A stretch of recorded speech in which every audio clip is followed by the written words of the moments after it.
The cosmos itself once trembled before three forgotten brothers. This is the story of the Hecatoncheires, the hundred-handed giants of Greek myth, whose tale holds the secret to the universe's greatest war. By the end, you will understand how these monstrous beings saved reality from eternal tyranny and became the unshakable pillars of creation. Why were they so terrifying that their own father imprisoned them at the dawn of time? And what desperate gamble led a young god to free them from an endless nightmare? What does true power look like when it is first feared, then chained, and finally unleashed? Before the Titans, before the gods of Olympus, there was only a silent, yawning nothingness. This was chaos, not in the sense of disorder, but the ultimate emptiness, the gaping chasm from which all existence would eventually spill. From this profound void, two immense forces emerged, not as people, but as living, breathing concepts made flesh. First came Gaia, the earth herself, solid and vast, a foundation of mountains and valleys waiting to be. Then rose Ouranos, the starry sky, a dome of infinite blue that curved to embrace her completely. Their union was the first marriage of the cosmos, a perfect, encompassing bond between land and heaven, and from this bond the very first children of creation were born. But this was not a simple, happy family. Their offspring were the raw, untamed forces of the world given monstrous form. The eldest were the 12 Titans, colossal beings who embodied elements like the ocean and the sun. Then came the three one-eyed Cyclopes, master smiths whose power would later forge the very lightning of the gods. And finally, the last to be born, were three beings so unimaginably strange, so fearsome in their appearance that they defied all understanding. These were the Hecatoncheires, to their father Ouranos, the sky who looked down upon his own children. They were not marvels, they were abominations. Their very existence, with 50 heads and 100 arms each, was a chaos he could not tolerate in his ordered, perfect sky. This is the primordial prologue, a family drama written in the bedrock of the world, where the first act of cruelty sets the stage for a rebellion that will shake the universe to its core. Their names were Briareus, the vigorous, Cottus, the striker, and Gyges, the big-limbed. Think of the most terrifying force of nature you can, a hurricane that reshapes coastlines or an earthquake that tears continents apart. Now give that force a mind, a will, and a body. That was the essence of the Hecatoncheires. They were not merely large, they were a fundamental disruption to reality itself. From their impossibly broad shoulders sprouted not 2 arms, but 100, a forest of limbs capable of grasping 100 mountains or hurling 100 boulders in a single moment. Above this writhing mass rose not one head, but 50, each with its own set of eyes seeing in every direction, and its own mouth capable of unleashing a cacophony of roars that could shatter stone. They were less like creatures and more like walking cataclysms. In their presence, the very ground would heave like a stormy sea, and the air would crackle with the pressure of their raw, untamed power.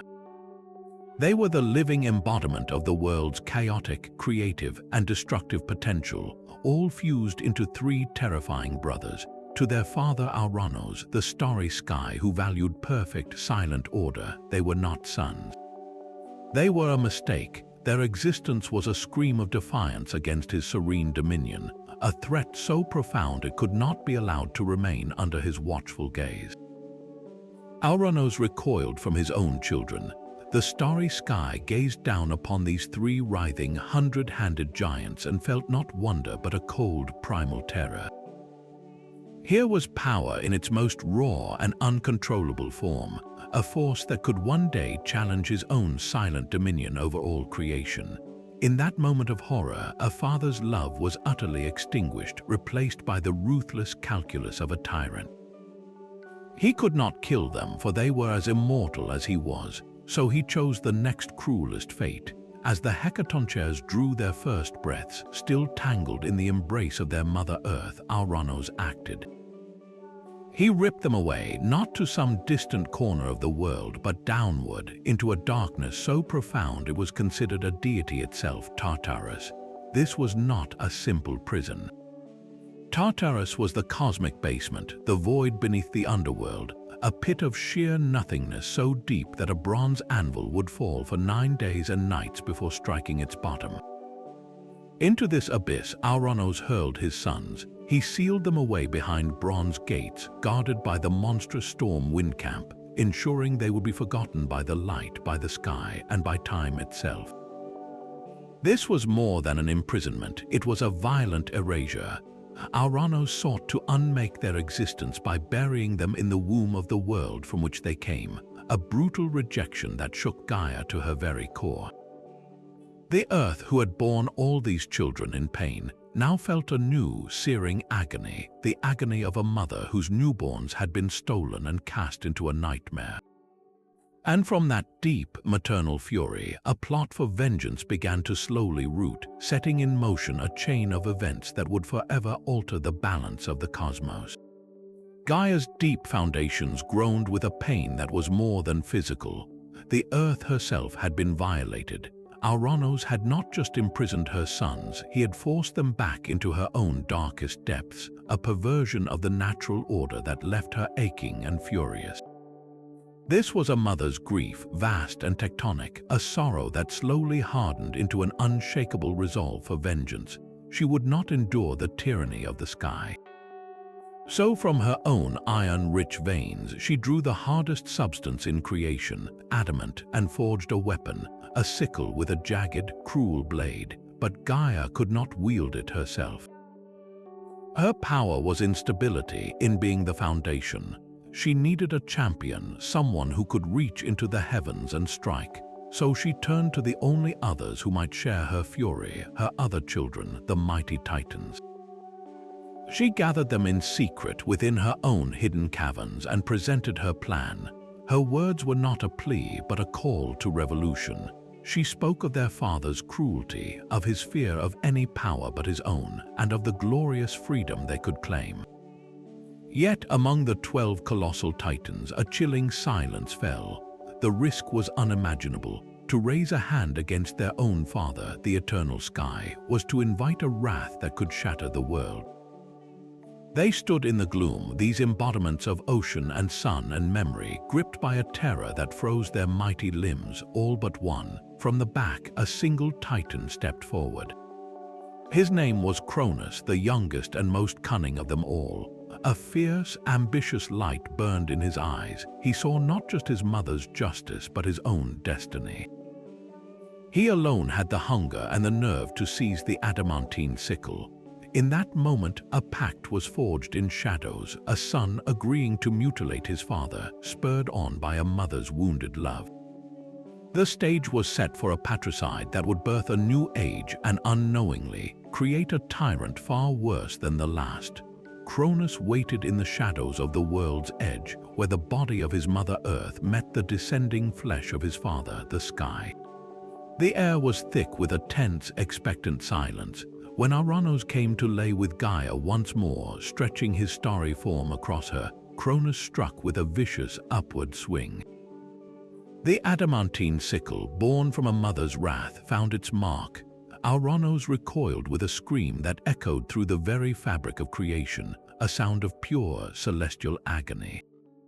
From the wound, drops of his divine blood fell to the earth, and where they landed, new beings sprang forth, the fierce Erinyes and the sturdy Gigantes. More importantly, his severed power, his ability to rule, was broken. The age of the sky's tyranny was over. Cronus, now wielding his father's stolen authority, declared himself the new lord of the cosmos. He and his Titan siblings ascended to power, each taking dominion over a fundamental aspect of the world. For a brief, hopeful moment, it seemed the revolution had succeeded. The first act of the new regime was a gesture of liberation. Cronus threw open the gates of Tartarus and freed the other prisoners, his one-eyed brothers, the master smith Cyclopes. But as he stood before the deepest pit, the one that held the Hecatoncheires, his courage faltered. He looked upon Briareus, Cottus, and Gyges, and he did not see liberated allies or wronged brothers. He saw the same thing his father had seen, pure, uncontrollable power. In their 50 faces, he saw the potential for 50 rebellions. In their 100 arms, he saw the instruments of his own downfall. The paranoia that had fueled his rise now dictated his rule. So, in a breathtaking act of betrayal, Cronus commanded the bronze gates to slam shut once more. He left the 100-handed giants in the dark, sealing their fate not because they were evil, but because they were strong. The very beings whose imprisonment had sparked the war for freedom were now condemned by the victor, a stark lesson that the new ruler feared a challenge to his throne just as much as the old one had. This was the profound irony of their fate. The Hecatoncheires were the original catalyst, the living symbol of the injustice that overthrew a tyrant. Yet their freedom was sacrificed the moment power changed hands. They became a secret buried by the new order, a dangerous truth locked away so Cronus could sleep at night. Their continued imprisonment was a silent admission that the Titan's rule was not built on justice, but on the same fragile fear that had sustained his father. And as any student of history knows, a throne built on fear is a throne waiting for the next, even hungrier, revolution to begin. Their prison was a living nightmare made of absolute negation. Tartarus was not simply a dark cave or a deep pit. It was the deity of the abyss itself, a conscious void that fed on silence and stagnation. Imagine a place where the very concept of place begins to unravel. There was no light, not even the memory of it. No sound escaped its depths, for there was nothing to make a sound against. No wind, no scent, no change in temperature. Just a perfect, suffocating sameness that stretched for an eternity in all directions. This was the essence of nothingness, a sensory vacuum designed to unmake the mind. For the Hecatoncheires, beings of such colossal physicality, this was a torture far more exquisite than any chain or flame. Their 100 arms had nothing to grasp, no mountains to heave, no weapons to wield. Their 50 pairs of eyes stared into a blackness so complete it became a solid thing. They were forces of immense action trapped in a realm where action was impossible. What does time do to a consciousness in such a state? Centuries bled into millennia. Perhaps they drifted into a torpor, a half-sleep where dreams were just echoes of the Earth's surface they once knew. Or perhaps their rage did not cool, but instead turned inward, festering into a cold, crystalline hatred, a silent vow etched into their very being. They were not simply imprisoned, they were being erased, their mighty forms dissolving into the void, their identities worn smooth by the endless, grinding nothing. This was their existence, an eternal sentence for the crime of being born too powerful.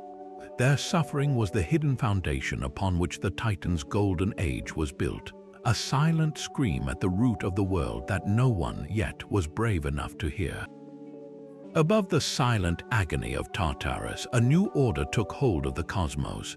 Cronus, now called the King of the Titans, ruled from a mighty throne. His age was one of immense, untamed nature, where continents shifted and primordial forests stretched to the horizons. He took his sister Re as his queen, and for a time it seemed the wounds of the past had healed. Yet the memory of his own violent ascent never left him. It festered into a deep, gnawing paranoia. He had overthrown his father, so what was to stop a child of his own from doing the same? This fear was given a terrible voice by a prophecy, whispered by the ancient Earth herself, that foretold his downfall at the hands of one of his offspring. The curse of the sky had become the obsession of the new king, so Cronus devised a monstrous solution. When Re presented him with their firstborn, the goddess Hestia, he did not cradle the child. He opened his mouth and swallowed her whole, imprisoning the infant deity within his own immortal belly. This was not murder, for the children were divine and could not die, but it was an eternal captivity far more cruel. One by one, as the children came, Demeter, Hera, Hades, and Poseidon each met the same fate. Cronus, the liberator, had become a tyrant far more personally monstrous than the distant Ouranos. His rule was now secured by a stomach that served as a living dungeon, a perverse guarantee of his power, and in the deepest dark below, the Hecatoncheires remained, the original symbol of tyrannical fear, utterly forgotten by the world above. Yet the prophecy was a living force, and it continued to weave its threads. It would require a weapon of unimaginable scale to break this cycle, a power that could shatter a king who had devoured the future. That weapon was already forged, and it was sleeping 100 arms at a time in the abyss. Rhee's grief finally hardened into a resolve as unyielding as stone. She could not bear to lose another child to her husband's monstrous hunger. When her sixth and final baby was born, a son named Zeus, she acted with desperate cunning. Wrapping a large stone in swaddling clothes, she presented the bundle to Cronus, who, in his haste and arrogance, swallowed it whole without a second glance. The real infant, however, was spirited away by his mother to a hidden cave on the island of Crete. There, far from the eyes of the Titan king, Zeus was raised in secret, nourished by a divine goat and protected by warriors who clashed their spears against their shields to drown out his cries. He grew not in the shadow of a tyrant, but in the light of his own potential, a god of storm and sky, learning the true meaning of power from the very world his father sought to control. When he came of age, strong and thunderous in his might, Zeus returned to confront Cronus. His first act was not a declaration of war, but a strategic strike at the heart of the Titan's power. With the help of a clever Titanus named Metis, he tricked his father into drinking a powerful emetic, a potion of such violence that it forced Cronus to disgorge everything he had consumed. First came the stone, then, one by one, his 5 elder siblings, emerging full-grown and burning with a righteous fury forged in decades of imprisonment. Hades, grim and resolute, Poseidon, whose spirit mirrored the restless sea, Hera, powerful and proud, Demeter and Hestia completed the set. This was the moment the Olympian faction was born, bound not just by blood, but by the shared trauma of having been devoured by their own father. They represented a new vision for the cosmos, an order built not on fear and consumption, but on a promise of shared rule. Yet promises alone do not win wars. The Titanomachy, the cataclysmic war for control of the universe, began in earnest. On one side stood Cronus and most of his Titan siblings, the old guard who had shaped the raw world and were unwilling to relinquish an ounce of their dominion. They were vast in number, each a master of a primordial force, and they held the home ground advantage of the earth and heavens themselves. The Olympians, for all their divine spark and newfound unity, were desperately outnumbered and outpowered. They fought valiantly from Mount Olympus, but the conflict descended into a brutal, decade-long stalemate. Lightning bolts shook the mountains and tidal waves scoured the land, yet neither side could gain a decisive edge. Zeus, the strategic mind of the new gods, knew that raw courage was not enough. To break the Titans, they would need a force so unimaginable, so fundamentally shocking, that it could tip the very scales of destiny. He needed the ultimate game-changer, a power that had been buried since the dawn of time, waiting in the silent dark for someone brave enough or desperate enough to call its name. The stalemate had stretched for 10 brutal years, a cosmic war with no end in sight. Zeus stood atop storm-racked Olympus, the fate of his newborn dynasty hanging by a thread. His lightning was mighty, his siblings fierce, but against the entrenched, elemental power of the Titans, it was not enough. He needed a new kind of army, a weapon the old order could not anticipate. It was then that the ancient voice of Gaia, the earth herself, rose from the bedrock with a whisper of forgotten power. She reminded him of her first sons, the ones Cronus had betrayed and resealed in the dark. Their strength was the missing variable, the chaotic force that could shatter the Titans' lines. The advice was a double-edged sword. Freeing the Hecatoncheires meant unleashing the very monsters 2 generations of rulers had feared most. But with defeat looming, the greater risk was inaction. So Zeus made the most desperate gamble of the war. He turned his back on the sky and the light and began a descent into the absolute below, into the belly of the world where even gods feared to tread. His journey was a passage through layers of dread. First, he passed through the familiar gloom of the underworld, the realm of his brother Hades, a place of shades and memory. But Tartarus lay beyond it, a deeper, more ancient darkness. The very air grew thick and silent, losing all vibration, as if sound itself died here. He navigated a labyrinth of sheer obsidian cliffs that reflected nothing, descending through canyons where time seemed to pool and stagnate. This was a realm of primordial horrors, not of monsters that fought, but of concepts given wretched form. He might have passed the writhing mass of the Titan Atlas, already condemned to bear the weight of the heavens, or glimpsed the eternal, futile punishments being shaped for future sinners. The deeper he went, the heavier the silence became, a pressure that sought to crush not the body but the will. This was the ultimate prison, designed to unmake purpose itself. For Zeus, the god of sky and thunder, this sensory void was a profound torment. Every instinct screamed to summon a storm, to crack the silence with lightning, but he knew that to do so might alert unseen guards or collapse the fragile passages around him. He moved with a quiet determination, a single point of divine intent piercing an ocean of nothing. Finally, he reached the heart of the abyss. Before him stood the gates, not of iron or stone, but of fused black bronze, seamless and older than the sun. They were guarded by Camp, a nightmare woven from the wildest parts of creation. She was a dragon woman with a forest of writhing serpent tails, a scorpion sting, and the wings of a great, desolate bird. Her very presence was a storm of claws and venom, the final ward placed by a fearful Cronus. A battle here would be catastrophic, likely trapping Zeus forever.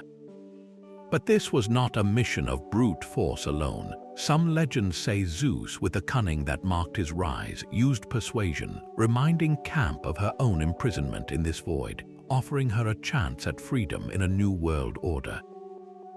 Others say he simply unleashed a bolt of lightning so concentrated, so violent in that dead space, that it shattered her form in a single, shocking instant. However he managed it, the way was cleared. With a groan that seemed to come from the bones of the cosmos, the bronze gates swung inward. What Zeus saw in that chamber defied the imagination.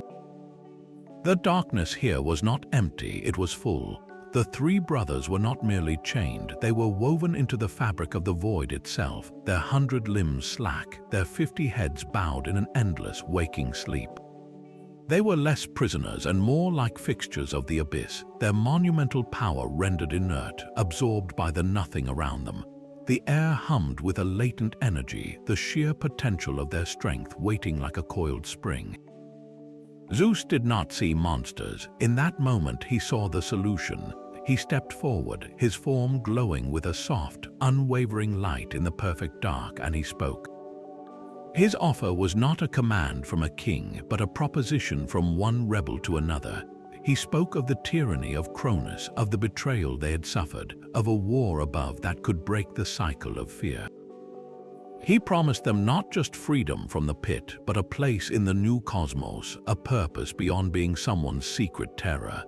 He was asking them to trade the certainty of nothing for the chaos of a fight, to use the very power that had condemned them to become the architects of their own destiny. In the profound silence, 50 pairs of eyes on each brother slowly opened, reflecting his faint light. A low rumble began deep within the earth, the sound of a forgotten power stirring, considering, and finally accepting. The chamber held its breath. Zeus, a being of light and storm, stood before the three forms that were the absence of both. His offer hung in the void, a fragile bridge across an abyss of betrayal. He did not command them, he could not. Their power was too vast, too raw, to be bent by simple decree. Instead, he negotiated. He spoke of the world above, not as the paradise they had never known, but as a battlefield. He named their jailers the Titans, who had left them to rot even after claiming their own freedom. He presented the war not as his personal crusade, but as their shared chance for justice.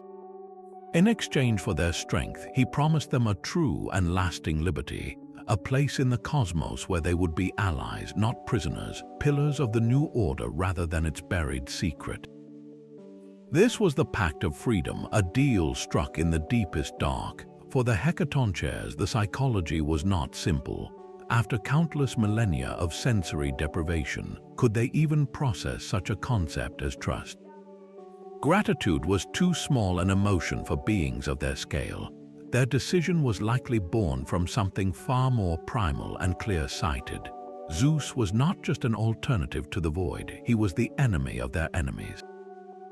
The Titans, who had enjoyed the sky and the earth while they languished in nothing, were the immediate, tangible focus of a rage that had had eternity to crystallize.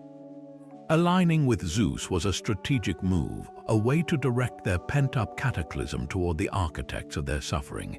It was an alliance of pure, calculated necessity. They would use the young gods' war to smash the old regime, and in doing so, they would carve out a space for themselves that could never be taken away again. Their acceptance was not a bow, but a seismic shift in the foundation of fate itself.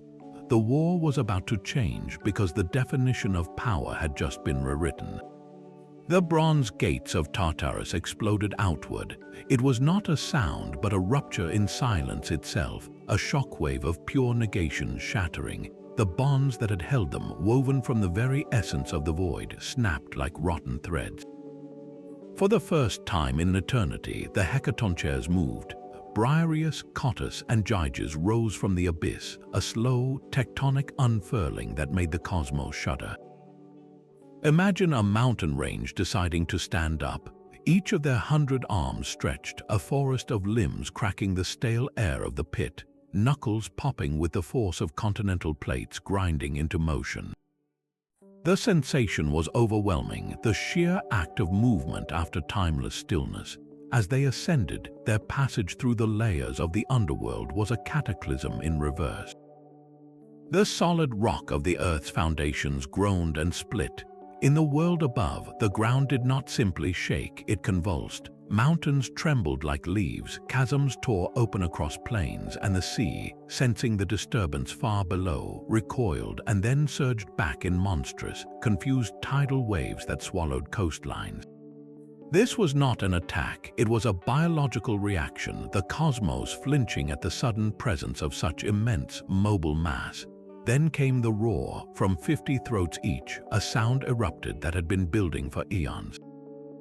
It was not a single note, but a symphony of fury, a deep, rolling thunder of liberation that vibrated up through the roots of the world and out into the starry fabric of the sky. It was the sound of the lock itself breaking, a declaration that the age of chains was over. Dust and darkness fell from their colossal forms as they emerged into the murky light of the upper underworld, standing taller than any titan, their eyes now alight with purpose, scanning the realm they had been stolen from. They were free, and they were not just free, they were oriented. Every iota of their pent-up rage, every moment of silent agony, now had a direction, a target. They turned those countless eyes toward Zeus, not with submission, but with the grim acknowledgement of a pact sealed. The weapon was unsheathed. The stalemate of the Titanomachy was about to end in a storm of 100 fists at a time. The battlefield was about to be redefined. The arrival of the Hecatoncheires did not introduce new soldiers to the fray. It introduced a new form of warfare entirely. Their combat was not about skill, finesse, or even individual duels. It was about the application of overwhelming, multiplicative force. Think of a single giant hurling a boulder the size of a house. Now multiply that by 100 arms per brother, and then by 3 brothers. In a single coordinated volley, they could unleash a barrage of 300 such projectiles. This was not an attack, it was a geological event. The sky would literally darken with flying stone, a meteor shower of their own making that blotted out the sun. For the Titan armies, accustomed to clashing spear against shield and trading blows of elemental power, This presented a tactical nightmare with no precedent. There was no parrying this, no dodging it. How do you defend against a localized earthquake that has been ripped from the ground and thrown at your head? Their strategy turned the very landscape into their arsenal. They did not march onto the battlefield, they assimilated it. With 50 pairs of eyes scanning in every direction, they possessed a perfect 360-degree awareness. No flanking maneuver could surprise them. Their 100 hands would simply reach down, fingers digging into the bedrock like colossal shovels, and tear up entire cliff faces or rip mountain peaks from their roots. They fought with the indifference of a tsunami, an impersonal force of nature that simply reshapes whatever is in its path. Against their onslaught, the disciplined ranks of the Titans meant nothing. A phalanx was just a larger target. A charge was met with an avalanche of rubble that buried warriors before they could swing a single weapon. The Hecatoncheires did not seek out champions to duel. They dismantled armies as a potter might dismantle a lump of clay by applying pressure from all sides at once. The sound of their warfare was a continuous, deafening roar of shattering stone, collapsing earth, and the cries of an enemy being erased by the terrain itself. They were less like combatants and more like mobile, sentient cataclysms, and for the first time since the war began, the Titans faced a power that could not be matched, only endured. The Titanomachy had reached a fever pitch of exhaustion. For 10 years, the thunder of Zeus clashed against the unyielding stone of the Titans, a deafening stalemate that scarred the world. The Olympian line was holding, but just barely, their divine energy straining against the relentless, primordial might of the old order. Then the earth itself seemed to scream. A new tremor, deeper and more violent than any before, ripped across the plain.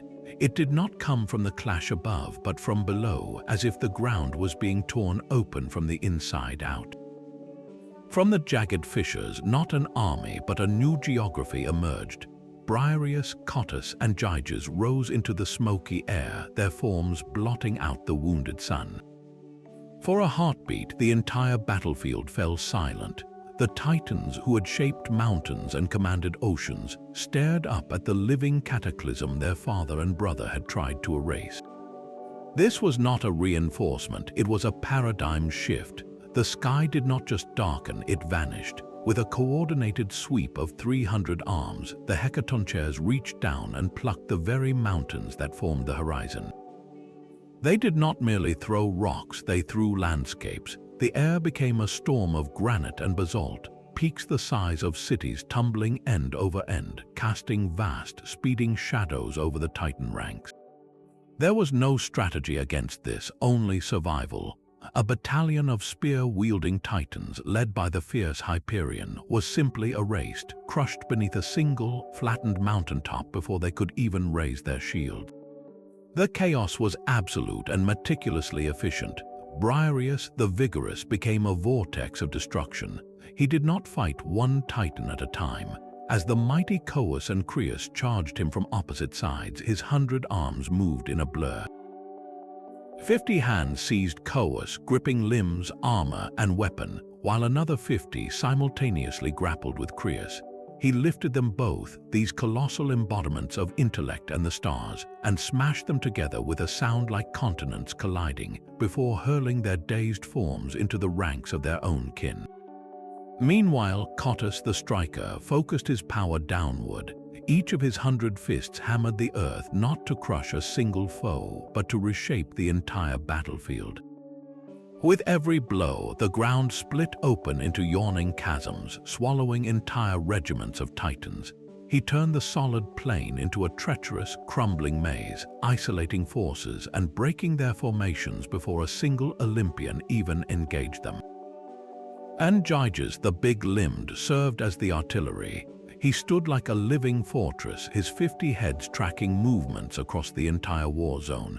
He would pluck up a handful of boulders, each the size of a temple, and with a casual sweep of his arms, scatter them in a wide, devastating arc. The projectiles did not aim, they covered areas. Where one landed, a crater appeared, and with it, the end of any coordinated resistance. The Olympians, witnessing this, did not cheer, they adapted. Zeus saw the openings, the gaps in the Titan lines created by the earth-shattering distractions. He would call down a concentrated bolt of lightning, not on a shielded Titan, but on one stumbling from a fissure Cottus had made. Poseidon would summon a tidal wave to surge through a canyon Gyges had just torn open, sweeping the disoriented enemy away. The Hecatoncheires were the ultimate force multipliers, turning the Olympians' precise divine power into the finishing blows of a total rout. The terror they instilled was not just of death but of irrelevance. Against such scale, the Titans' individual strength, their pride, their ancient dominion meant nothing. They were not being defeated by gods, they were being dismantled by the raw, chaotic power of the world they claimed to rule. Mount Othrys, the Titans' fortress, was not just a mountain. It was a statement carved in stone, a monument to the old order that pierced the very heavens, its black spires defying the sky. For 10 years it had stood unassailable, a bastion of primordial power where Cronus plotted his final victory. But on this day, the horizon did not hold the rising sun. It held the silhouettes of 3 new mountains that were moving. The Hecatoncheires had arrived at the gates of the stronghold itself. This was no longer a battle on an open plain. It was a siege against the very heart of Titan rule.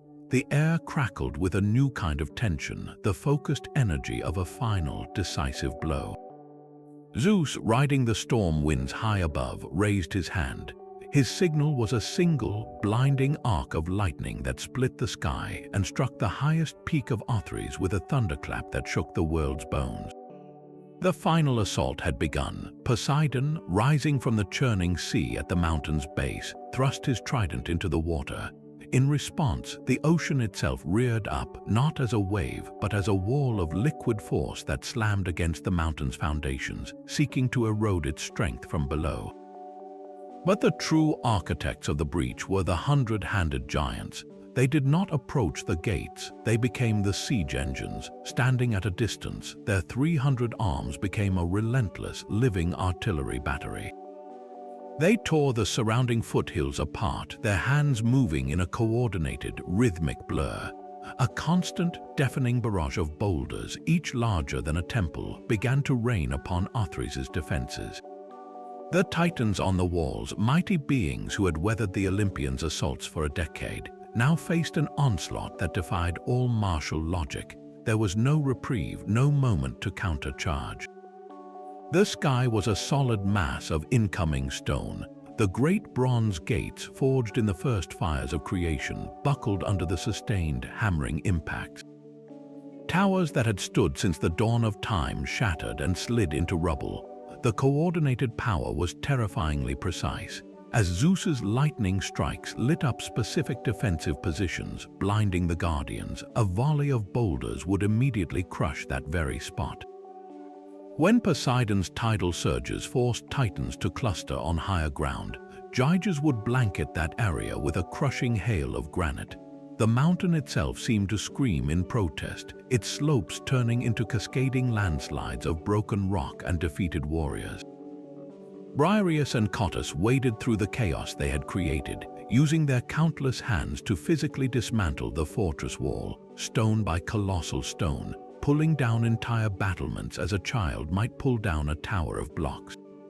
The Titan's dominion was being physically deconstructed before their eyes. Cronus, from his crumbling throne room, must have felt the world he knew being unmade, not by a rival's ambition, but by the very force of chaotic creation he had spent his entire reign trying to bury. The walls fell, the gates were dust, and through the breach the storm of Olympus poured in, led by the 3 brothers whose freedom had become the instrument of the tyrant's end.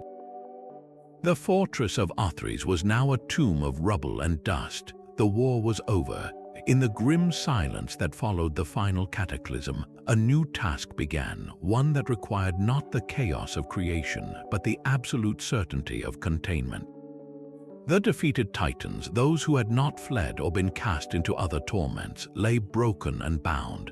Their reign was finished, but their immortal essence remained, a smoldering ember that could never be allowed to reignite. The Olympians, victorious but weary, faced a monumental question. Where do you imprison gods? There was only one answer, a place so deep, so absolute, that it had been deemed the only suitable prison since the dawn of time. Tartarus. The decision carried a heavy, poetic weight. The Titans, who had once consented to the imprisonment of their hundred-handed brothers in that same void, were now to be sealed within it themselves. And who better to enact this sentence than the very beings who knew its horrors intimately? The Hecatoncheires did not merely escort the Titans to the pit. They became the architects of their eternal confinement. With their 300 arms, they gathered the fallen rulers, the mighty Cottus and Creus, the fierce Hyperion and Iapetus, and carried them down through the shattered earth, past the realm of Hades, into the choking darkness they had called home for eons. This was not just a duty, it was the completion of a terrible, perfect circle. The jailers became the jailed, guarded by those they had jailed. The bronze gates, now reforged and strengthened by the Cyclops' craft, swung shut with a finality that echoed through the cosmos. And there, in the endless dark, Briareus, Cottus, and Gyges took up their final, most ironic post. They became the eternal wardens of Tartarus. Their 50 heads each watched a different angle of the abyss, their 100 hands now resting on the gates or holding the very chains that bound the Titans. They were no longer prisoners of the void, they were its masters, its embodied will. The keys to the dungeon had not just changed hands, they had been taken by the hands that the dungeon was built to hold. This is a central, haunting theme in Greek mythology, the cyclical nature of punishment and power.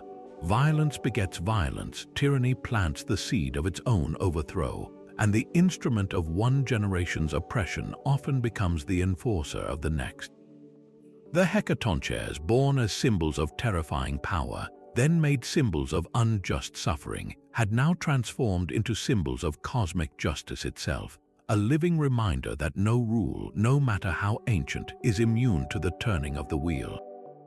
Their vengeance was complete, not in slaughter, but in a stewardship more profound than any chains. They ensured the old order could never rise again, securing the peace they had been denied by standing guard over the silence they had once been forced to endure. Zeus was a god who understood the value of a promise kept, especially one made in the desperate dark of Tartarus. The Hecatoncheires had delivered victory, and now, in the dawning light of the Olympian age, they received their reward. It was not a place among the glittering 12 on Mount Olympus, for their nature was too vast, too elemental for the council of gods.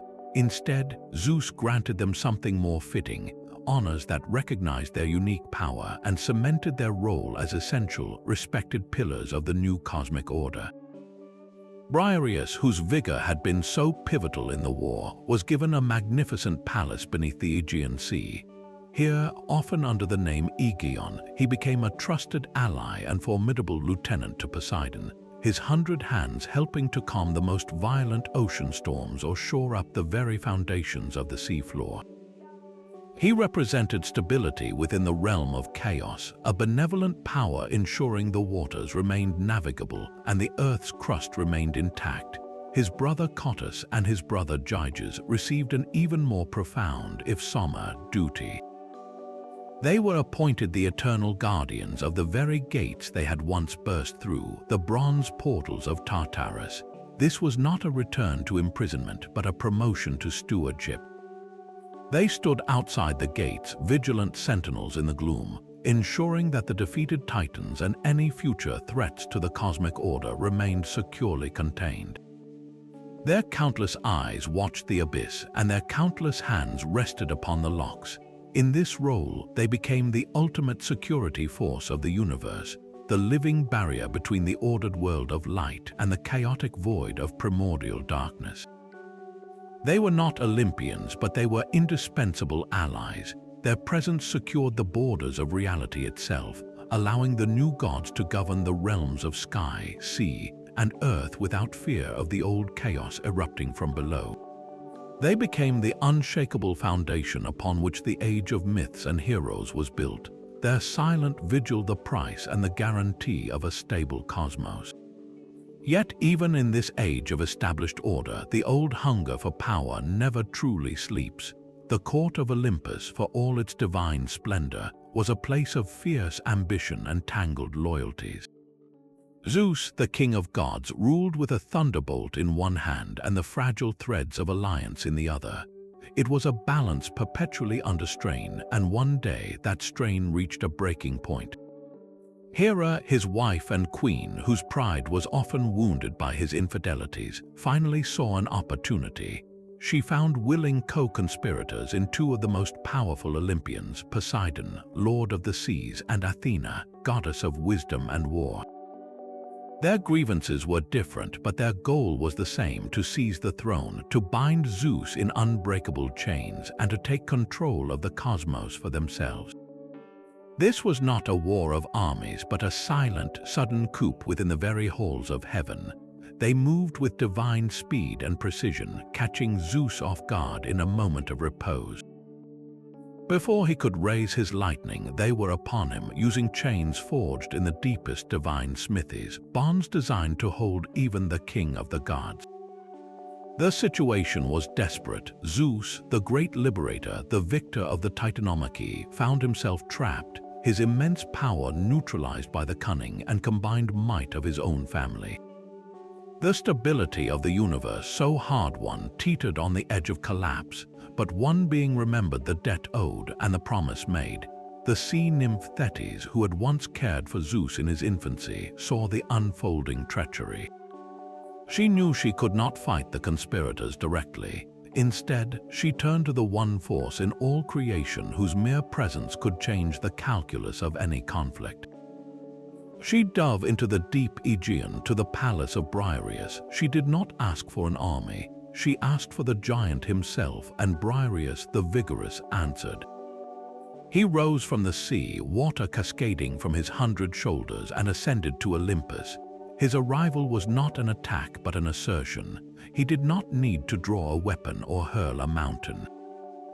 He simply appeared, a living monument to the war that had built the very throne the conspirators sought to steal. The sight was enough. Hera, Poseidon, and Athena froze. In the form of Briareus, they were not just looking at a powerful ally, they were confronting the foundational truth of their own rule.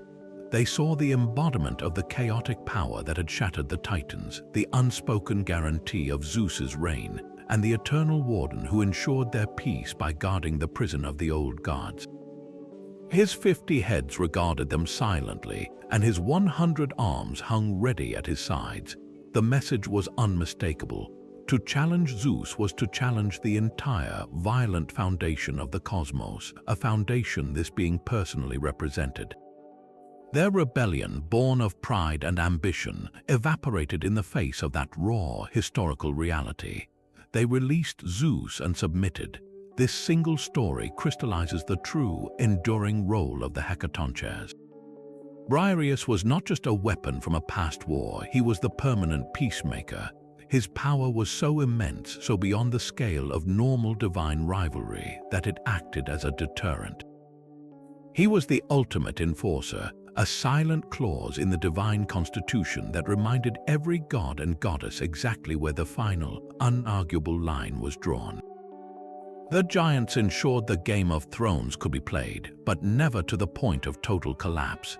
They were the living, breathing safeguards of reality, making sure the Olympian age endured not just through wisdom or love, but through the respectful, primal fear of what lay in the deep, both of the sea and of the past. Their story echoes far beyond a simple battle of gods and monsters. To understand the Hecatoncheires is to peer into the ancient Greek mind and its attempt to explain the terrifying, magnificent world around them. On one profound level, these 100-handed giants are not characters at all. They are living metaphors. They are the earthquake that splits the land, the tsunami that swallows the coast, the volcanic eruption that blots out the sun. Their 50 heads are the countless, screaming winds of a hurricane, their 100 arms the relentless, pounding waves of a storm surge. They embody the raw, untamable, and awe-inspiring power of nature itself, a force that does not operate on reason or morality, but on a scale of pure, indifferent physics. Before science could explain tectonic shifts or atmospheric pressure, the Greeks saw in these cataclysms the actions of colossal, conscious beings. The myth explains why the ground shakes because giants are stirring in the deep. It explains why mountains can be leveled because a being with 100 arms simply picked them up and threw them. The imprisonment of the Hecatoncheires by Ouranos and Cronus then becomes a deeply human wish, a fantasy of control. It is the desire to lock away the earthquakes and the storms, to bury the chaos so we can build our cities and plant our fields in peace. But the myth also carries a warning that such power cannot be permanently contained.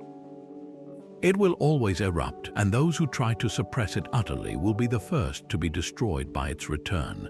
This leads to a second powerful layer of meaning, the theme of the monstrous other. The Hecatoncheires were the first beings in creation to be deemed monstrous not for their actions but purely for their appearance. Their father and brother looked upon them and felt a deep, instinctual revulsion. They were too different, too alien, too overwhelming to fit into an ordered vision of the cosmos. Their very existence was a threat to the established hierarchy.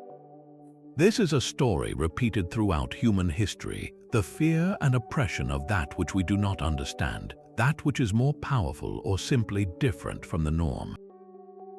They are cast out not because they are evil, but because they are strong and strange.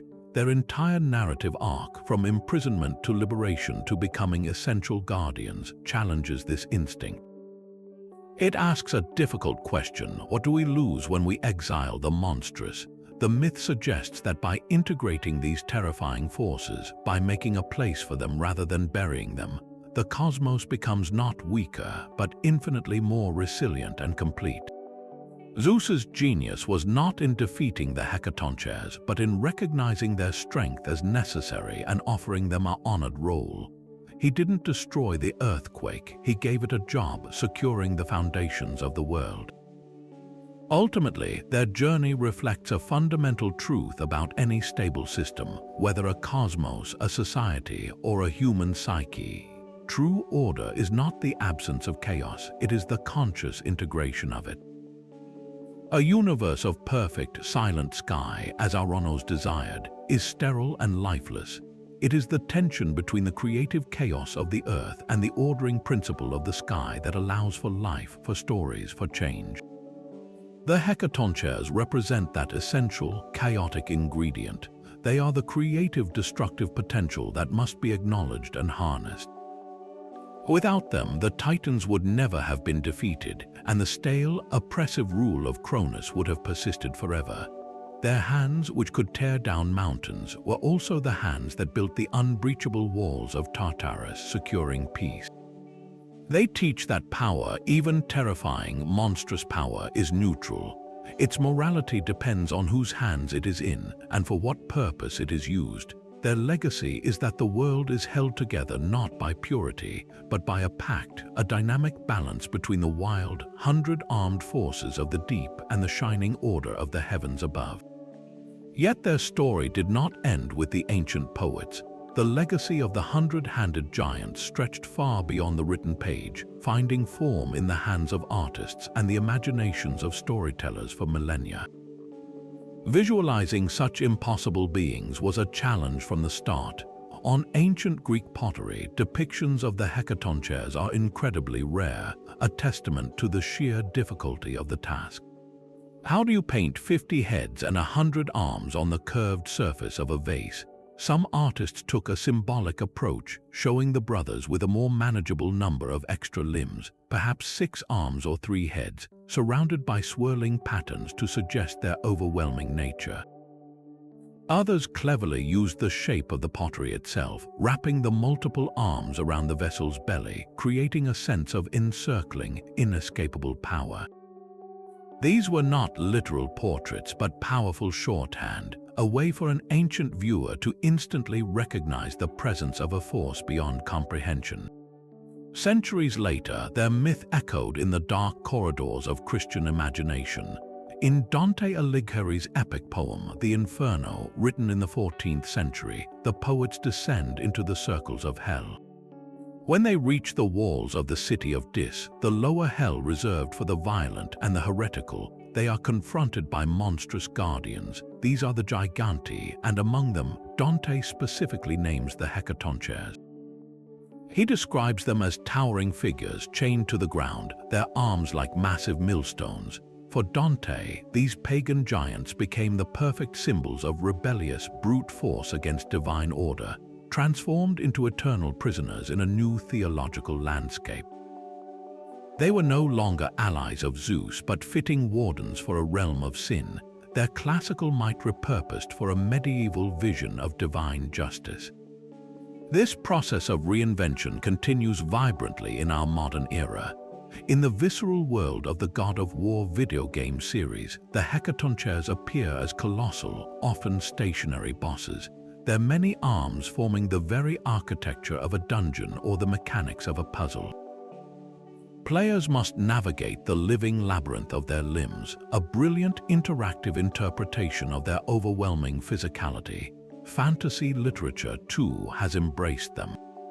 Authors reimagine them as ancient earth spirits, as cursed titans of a forgotten age, or as living siege engines in epic wars. The core challenge for every modern artist remains the same as it was for the ancient vase painter. How do you make the unimaginable tangible? Some focus on the sheer scale, describing the thunderous footfall and the shadow that blots out the sun. Others delve into the eerie psychology of a being with 50 minds, perhaps in conflict, perhaps in perfect, terrifying unison. A contemporary illustrator might use dynamic, overlapping lines and forced perspective to create the illusion of countless limbs, while a film concept artist could design them as moving mountains of stone and sinew.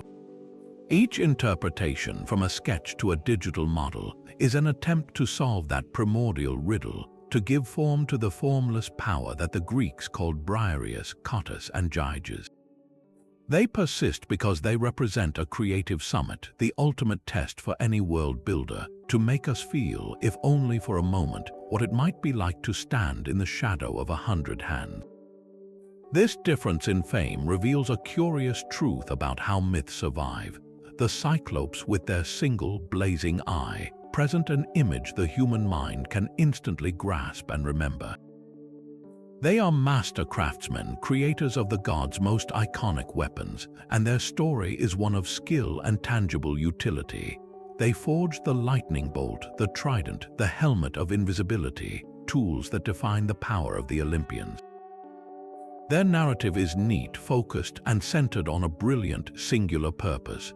They are the ultimate divine blacksmiths, and we understand blacksmiths.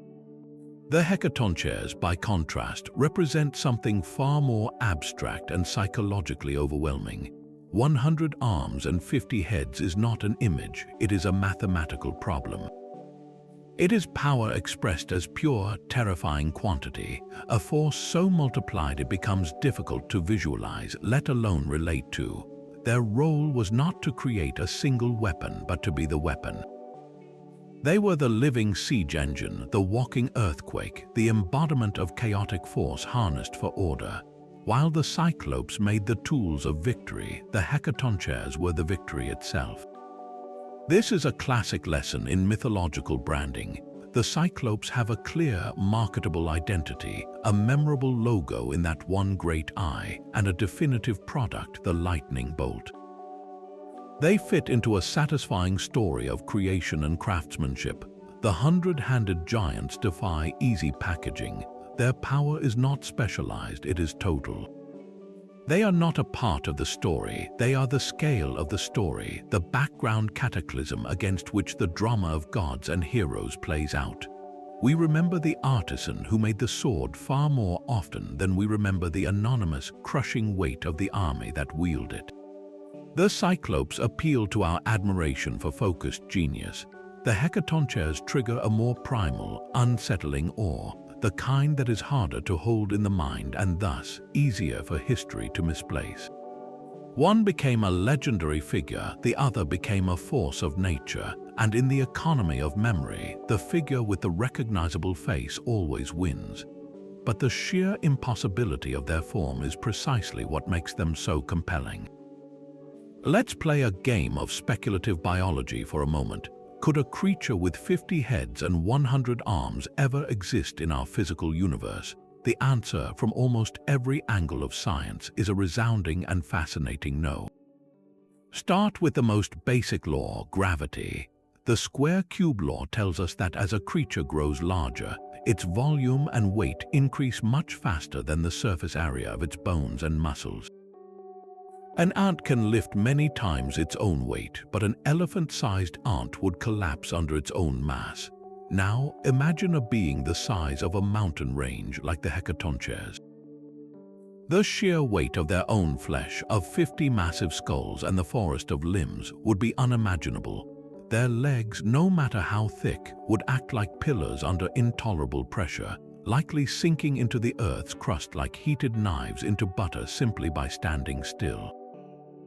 Their bones would need to be made of a material far stronger than any biological substance we know, perhaps something like titanium-reinforced diamond, just to avoid instantaneous, catastrophic fracture under their own gravitational pull. Then there's the question of command and control. How would a single consciousness operate 50 heads? Would there be one primary brain, a central command center buried in the chest, with the heads acting merely as sensory pods? Or would each head possess its own semi-independent brain, a council of 50 minds arguing over which arm to move next? The neural wiring required would be a nightmare of biology. Signals from a central brain to the farthest fingertips would take far too long to travel along even the fastest nerves, making coordinated movement sluggish and clumsy.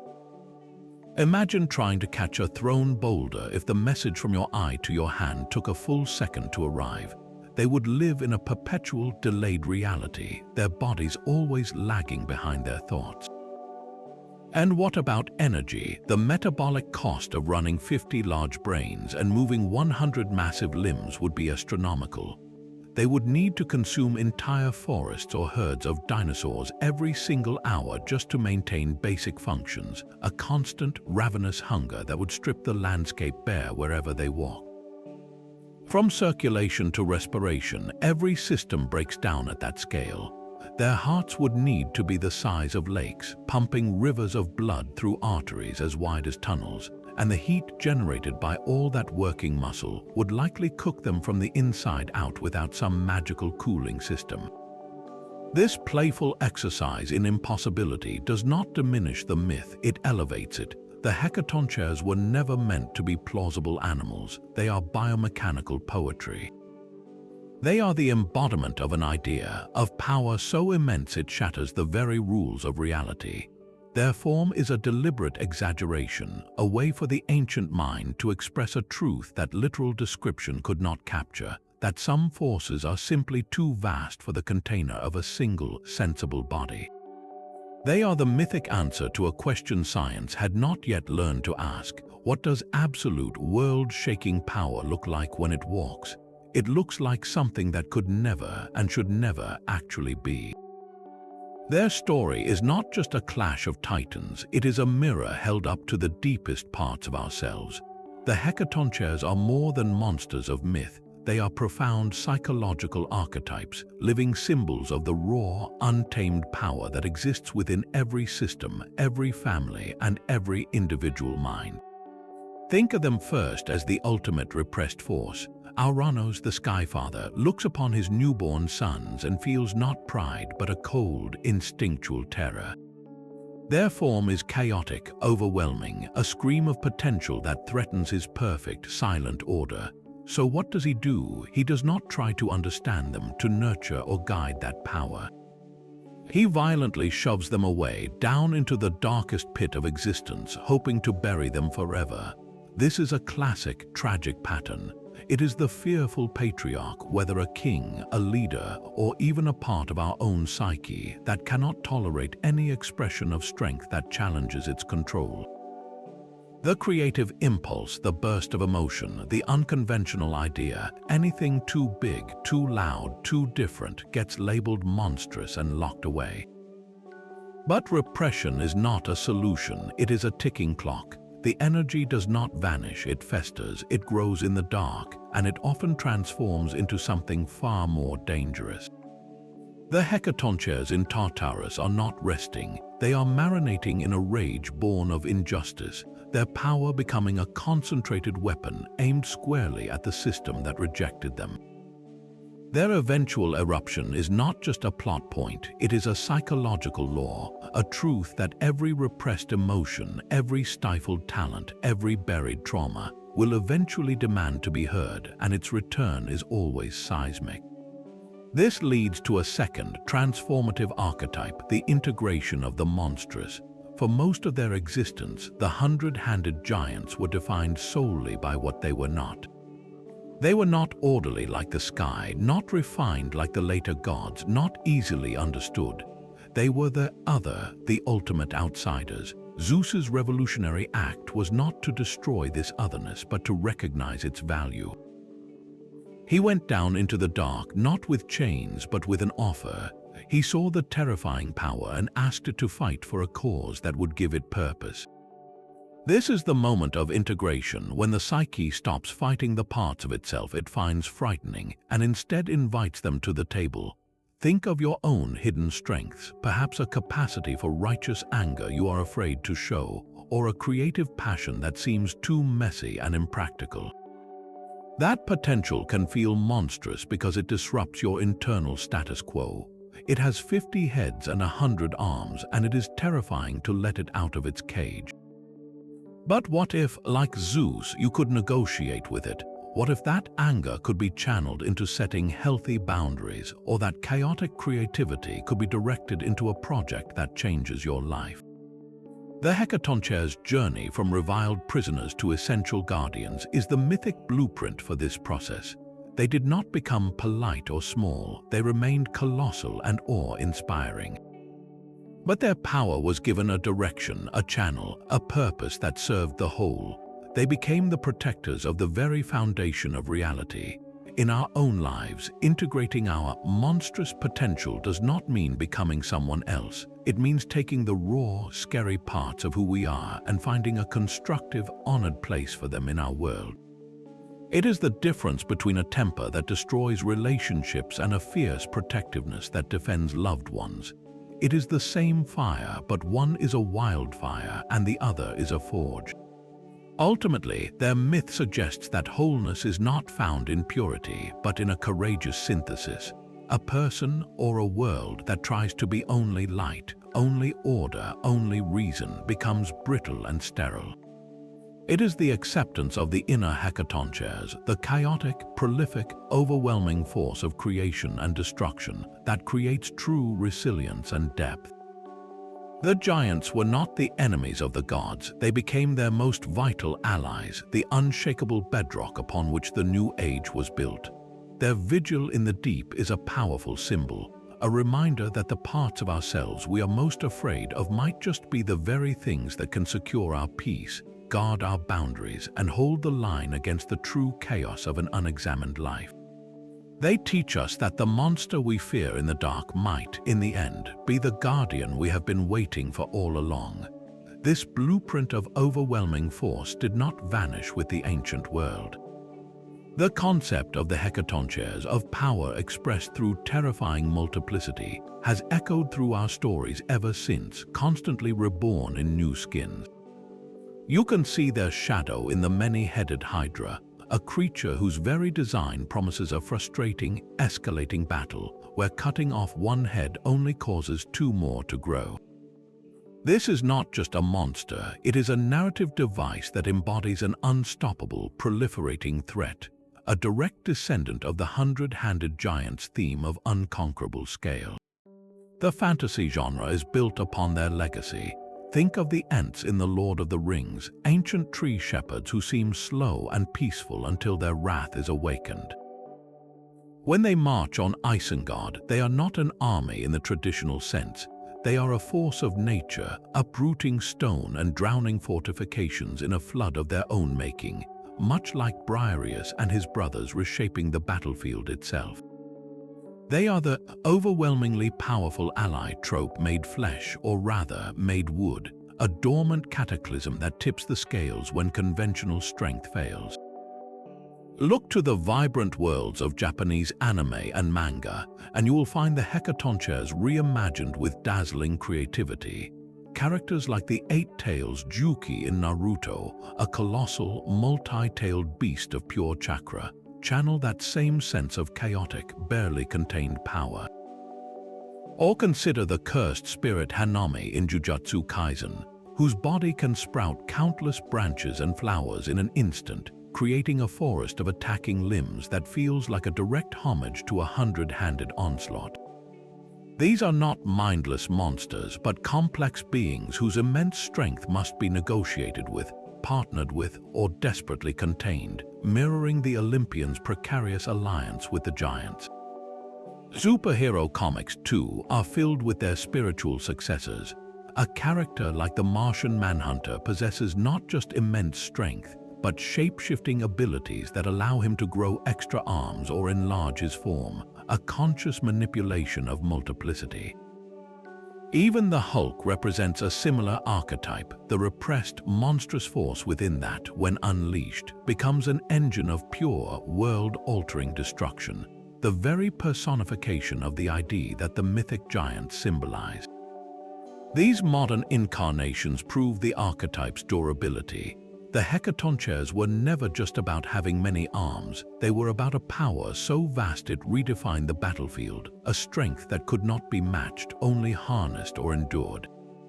Every time a storyteller creates a guardian so large it becomes part of the landscape, or a villain whose true threat is their endless replication, or a hero whose final form involves a terrifying multiplication of their abilities, they are drawing from that same ancient well. The giants established a narrative logic that we still follow, that when a conflict reaches a certain scale, the solution must be equally monumental, not just in size but in kind. They taught us that some threats require an answer that feels less like a warrior and more like a natural disaster on your side. Their legacy is the enduring thrill of that moment in a story when the rules of the fight change completely, when the hero does not draw a sword, but instead unleashes the earthquake they had sleeping in the deep. Their story is a cosmic arc, a journey from darkness into a purpose that holds the light itself in place. The Hecatoncheires began as the first monsters, feared and rejected for the sheer, terrifying scale of their existence.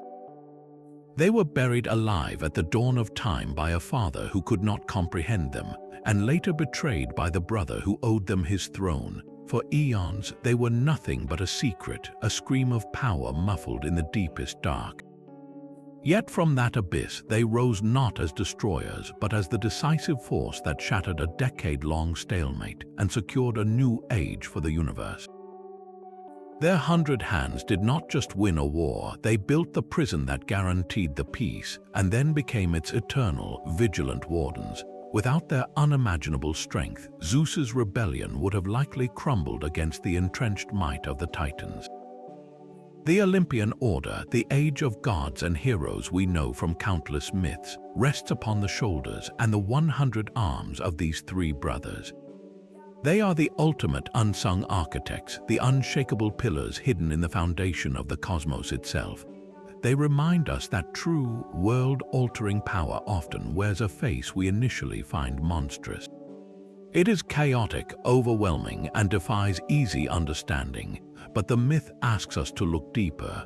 It suggests that the greatest strength lies not in destroying what frightens us, but in having the courage to descend into the dark, to negotiate with it, and to offer it a place of honor in the world. The Hecatoncheires teach that stability is not the absence of chaos, but the wise integration of it. They are the 100-handed heart of a profound truth, that sometimes the guardian you need is the very monster you once locked away. Thank you for joining this journey into the depths of myth. We would love to hear which primordial being from these ancient stories fascinates you the most. Is it the cunning titans, the master smith cyclopes, or the earth-shaking Hecatoncheires themselves? Let us know in the comments, and if you enjoyed uncovering this forgotten epic, please like and subscribe to join us as we continue to explore the foundational myths that shape our stories. Until next time.